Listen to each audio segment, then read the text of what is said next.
మామ ఒక్కసారి వీడియో చూడండి.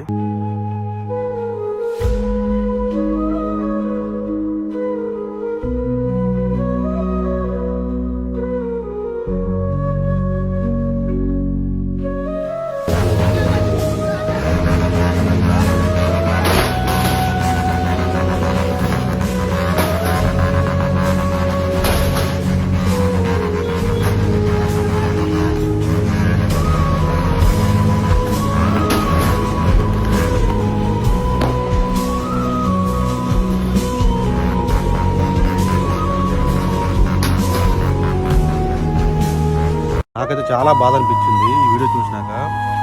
ఇట్లాంటి బస్సులు ఎన్నో పాల్గొట్టేశారు. అద్దాలు కానీ, కార్లు కానీ, ఇట్లా పబ్లిక్ ప్రాపర్టీస్ కానీ, ట్రాఫిక్ పోలీసులు గేట్లు కానీ, ఇట్లాంటి చాలా వరకు చూసా వీడియోలు. సార్ మన దేశం యువత ఎక్కడికి వెళ్తే నాకైతే అర్థం కావట్లేదు. కోట్లు తీసుకునే ప్లేయర్స్ ఏమో మ్యాచ్ గెలిచి ఇంటికి వెళ్ళిపోతే ఏమీ లేని మీరు మాత్రం డబ్బులు ఖర్చు పెట్టి నాకైతే మంచిగా అనిపించలేదు. జాబ్స్ కోసం కానీ, రైతుల కోసం కానీ ఇట్లా పోరాడు ఉంటే నేనైతే చాలా వరకు ఆనందించేవాడిని. కానీ మీరు అనవసరం దానికోసం ఎంత చేయడం అంటే నాకైతే నచ్చలేదు.